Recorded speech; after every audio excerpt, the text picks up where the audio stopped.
நம்ம மரியாதையான ஊர் அப்படின்னா நாங்க எல்லாருமே, அதாவது இப்போ விஜய் டிவிக்கு வந்ததுக்கு முன்னாடி பட்டிமன்றம் வரும்போதெல்லாம் நிறைய கோயம்புத்தூர், சேலம், ஈரோடு நிறைய நிகழ்ச்சி வந்திருக்கேன். இந்த பகுதி அதான் நான் இப்ப கூட மேடையில சொன்னேன், கோயம்புத்தூர் மக்கள் இது வரைக்கும் அந்த வாங்க நீங்க அது இல்லாம பேசினதா வரலாறே கிடையாது. எனக்கு என்ன ஆசைனா அவங்க கோபமா சண்டை போட்டுக்கிட்டா எப்படி போட்டுக்குவாங்க, எப்படி எல்லாம் திட்டுவாங்கன்னு கேட்க ஆசையா இருந்தது. ஏன்னா அவ்வளவு மரியாதையான மக்கள். குறிப்பா சொல்லணும் அப்படின்னா அந்த பட்டிமன்றங்கள்ல தமிழை ரசிக்கக்கூடிய ஒரு ஒரு ஒரு மண் அப்படின்னா அது இந்த கொங்கு மண்ணு சொல்லலாம். ஸோ அதனால எங்களுக்கு ரொம்ப ரொம்ப சந்தோஷம் இந்த மாதிரி நிறைய நிகழ்வுக்கு இங்க வரும்போது. நான் இப்ப இல்ல 10-15 வருஷத்துக்கு முன்னாடில இருந்தே பட்டிமன்ற பேச்சாளர் தான். நிறைய நிகழ்வு இங்க வந்திருக்கேன். இந்த மக்களுடைய அன்பெல்லாம் எனக்கு நிறைய நிறைய கிடைச்சிருக்கு. ஸோ அதனால அதுக்கும் சேர்த்து ஒரு பெரிய நன்றி. ஸோ முன்னாடியெல்லாம் சொல்லுவாங்க அடுப்பூதும் பெண்களுக்கு படிப்பதற்கு அப்படின்னு. இன்னைக்கு படிக்கிற பெண்களால தான் பல வீடுகளில் அடுப்பே எரியுது. அதுவும் குறிப்பா முன்னாடி பெண்கள் ஏன் படிக்கணும் அப்படின்னு சொல்லும் போது பெரியார் தான் சொல்லுவாரு, பெண்களிடத்திலே கரண்டியை பிடுங்கி விட்டு புத்தகத்தை கொடுத்து பாருங்கள், அப்போதான் பெண்களுடைய திறமை வெளியில வரும் அப்படின்னு. இன்னைக்கு எல்லா இடங்கள்லயும் பெண்கள் பேச ஆரம்பிச்சுட்டாங்க. தன்னை பத்தி மட்டும் இல்ல, தன்னை சார்ந்தவர்களை பத்தி பேசுறாங்க அப்படின்னா அவங்க கையில கல்விங்கிற ஒரு மிகப்பெரிய பொக்கிஷம் இருக்கிறதுனாலதான். ஸோ அந்த படிப்பு இருக்கிறதுனால இன்னைக்கு இப்ப கூட பேசிட்டு ஆண்களை விட பெண்கள் நிறைய மேடை ஏற ஆரம்பிச்சுட்டாங்க. நிறைய தொழில்கள், சிறு தொழில இருந்து விமன் ஆண்டர்பிரனர் வீட்டுல இருந்தே தொழில் பண்ண ஆரம்பிச்சிட்டாங்க. இப்படி பெண்கள் எல்லா இடங்கள்லயுமே தன்னை முன்னிலைப்படுத்தும் போது ஒரு பெரிய சந்தோஷமா இருக்கு. அதுக்கும் அவர்களுக்கும் ஒரு பெரிய பெரிய வாழ்த்துக்கள். அதான பார்த்தேன் நான் எல்லாருக்குமே, இப்ப ஆண்களுடைய வெற்றிக்கும் சரி, இப்ப என்னுடைய வெற்றிக்கு பின்னாடி என் அப்பா என்னுடைய கணவர் இல்லாம இந்த மேடை இங்கெல்லாம் வரவே முடியாதுண்ணா. எல்லோருமே அடிக்கடி சொல்றதுதான், பெண்கள் அப்படின்னு கொண்டாட வேணாம். நீங்க பெண்கள் அவங்களையும் நீங்க பார்த்து அவங்க பண்ற விஷயங்களை பாராட்டி அவங்களை அங்கீகரிச்சு அவங்கள பின்னாடியில இருந்து தட்டி கொடுத்து, நான் உன் பின்னாடி இருக்கேன், நீ என்ன ஜெயிச்சாலும் அதை கொண்டாடுவதற்கும், நீ கீழே விழுந்தால் உன்னை தாங்கி பிடிப்பதற்கும் ஒரு தோழனாக, ஒரு கணவனாக, ஒரு தகப்பனாக நான் இருக்கிறேன்னு சொல்லக்கூடிய அந்த ஆண்களுக்குமே ஒரு பெரிய நன்றி நான் இந்த இடத்துல கண்டிப்பா சொல்லிதான் ஆகணும். இல்ல நிறைய கஷ்டப்பட்டிருக்கோம். அதான் சொன்ன ஆரம்பத்துல இருந்தே பட்டிமன்ற பேச்சாளர் தானா.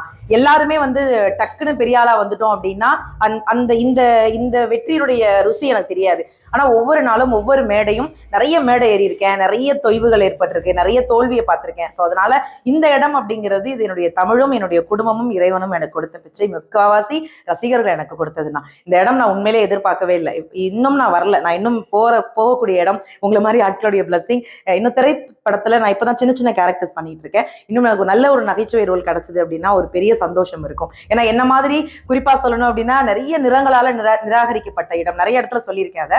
ஸோ அந்த மாதிரி இன்னைக்கு நிறைய பெண்கள் நான் கல்லூரிகளுக்கு போகும்போது அவங்களே என்கிட்ட சொல்றாங்க, அக்கா உங்களை பார்க்கும்போது எங்களுக்கு சந்தோஷமா இருக்கு, நாங்களும் டிவிக்கு வருவோம், நாங்களும் சாதிப்போம் அப்படின்னு நினைக்கும் போது அடுத்தவங்க யார் என்ன சொன்னாலும் கவலைப்படாம, அடுத்தவர்களுக்காக பொம்மையா வாழாம நமக்கு பிடிச்ச மாதிரி செம்மையா வாழ்ந்துட்டு போனோம்னா நம்மளே நம்மளை அழகுன்னு சொல்லிட்டு நம்மளே நம்மளை நம்பிக்கை கொடுத்துக்கிட்டே இருந்தா வாழ்க்கையில ஜெயிச்சிடலாம். அது நான் பார்த்தது அப்படிதானா. நான் போற இடங்கள்ல எல்லாம் எல்லாரும் என்ன சொல்லுவாங்க, கோவை சரலா அக்காக்கு அப்புறம் நீங்க வந்துடணும்னு.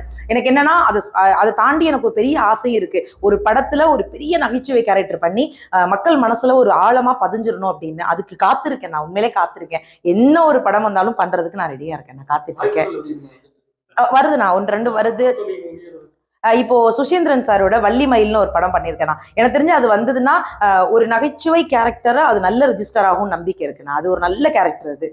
அது விஜய் ஆண்டனி சார் தான் அதுல கதாநாயகரா பண்ணியிருக்காரு. ஸோ அந்த படம் வந்தா எனக்கு ரொம்ப சந்தோஷமா இருக்கும். பெண்களுடைய சுதந்திரம் சரியான முறையில் இருக்கா, இல்ல அவங்க சரியான முறையில் பாதுகாக்கணுமா? இல்ல நான் சரியா பயன்படுத்துறாங்க. பெண்கள் எல்லாருமே அவங்கவுங்க சுதந்திரத்தை சரியா பயன்படுத்துறாங்கன்னா. இன்னைக்கு அப்படி பயன்படுத்தலை அப்படின்னா இன்னைக்கு சமூக ஊடகங்கள்ல இன்னைக்கு நம்ம வீட்டிலேயே இருக்கிற பெண்கள் இன்னைக்கு என்னென்ன ஏதோ ஒரு தொழில் பண்றாங்க. ஒரு சின்ன இன்னைக்கு சாரி பிசினஸ்ல ஆரம்பிச்சு வீட்டிலேயே சமையல் பொருட்கள் தயாரிச்சு சேல் பண்றதுல இருந்து எல்லாத்துலயுமே அவர்களுடைய சுதந்திரத்தை அவங்க சரியா பயன்படுத்துறாங்க. இன்னும் ஒரு சின்ன அட்வைஸ், இன்னும் மற்றவர்கள் குறை சொல்ற மாதிரி சில நேரங்கள்ல நடந்துக்காம இன்னும் குறிப்பா நம்ம கவனமா இருக்கணும். என்னன்னா எல்லாருடைய பார்வையுமே சின்ன தவறு பண்ணிட்டா அதை பெருசா அந்த பெண்ணை மட்டும் சொல்லாம பெண்கள்னா இப்படிதானே அப்படின்னு ஒட்டுமொத்தமா சொல்ல ஆரம்பிச்சிடுறாங்க. ஸோ அதனால நாமளே நம்மளை கவனமா எல்லாரும் நம்மளை பாக்குறாங்க அப்படிங்கிற ஒரு சின்ன பதட்டத்தோட நம்ம வேலை பார்க்க வேண்டியதா இருக்கு.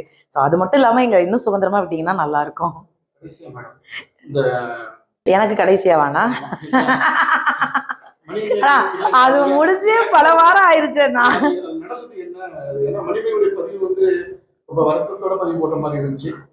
அந்த இடத்துல உண்மையை சொல்லணும்னா நான் இல்லவே இல்லைண்ணா. ஏன்னா குக் வித் கோமாளி ஷோல அன்னைக்கு நான் போல.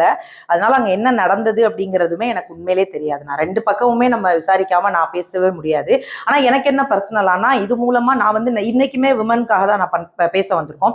பொதுவாகவே என்ன பெண்களுக்கு நடந்தாலும் அந்த இடத்துல என்னுடைய பதிவு இருக்கும். நான் இந்த சமீபத்துல நிறைய பேர் மேல எனக்கு பெரிய வருத்தம் என்ன அப்படின்னா, ஒரு தொழில் சார்ந்து ஒருத்தவங்க ஒரு குறை சொல்லியிருக்காங்க அப்படின்னா அந்த தொழில் சார்ந்து மட்டும்தான் நீங்க பேசணுமே தவிர அவங்களுடைய பர்சனல் விஷயங்களை எடுத்து அந்த பெண்ணை வந்து எவ்வளவு இழிவுபடுத்தணுமோ இது ஒரு பெண்ணாக மட்டுமே நான் கண்டனம் தெரிவிக்கிறேனே தவிர இதுக்கு நான் யாருக்கிட்டையும், ஏன்னா உண்மையிலேயே நான் ரெண்டு பேர்கிட்டையும் பேசணும். நான் வெயிட் பண்ணிட்டு இருக்கேன். நான் ரெண்டு பேர்ட்டையுமே பேசணும், என்ன நடந்தது நானுமே தெரிஞ்சுக்கணும். சரி இதுல யாரு என்ன பண்ணாங்க அப்படிங்கறதுலாம் எனக்கு தெரியாது. ஆனா ஒரு பெண்ணை இழிவா தயவு செஞ்சு பேச வேணாங்கிறது மட்டும் பிரஸ் மீட் மூலமா தெரிஞ்சுக்கிறேன், சொல்லிக்க ஆசைப்படுறேன்.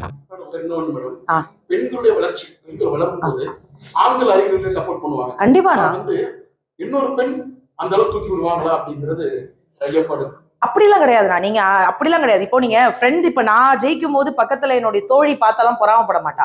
எல்லாருமே சக பெண்கள் வந்து சந்தோஷம் தான் படுவாங்களே தவிர ஒரு பெண் அப்படி பார்த்தா நம்ம வீட்டுல அம்மாலாம் இருக்காங்கல்ல, அம்மா இருக்காங்க, தோழி இருக்காங்க, அக்கா இருக்காங்க. சோ ஒரு பெண் வெற்றி பெறும் போது இன்னொரு பெண் கண்டிப்பா சந்தோஷம் தானா படுவாங்க. அதுல எல்லாம் பொறாமையெல்லாம் வர மாட்டாங்க.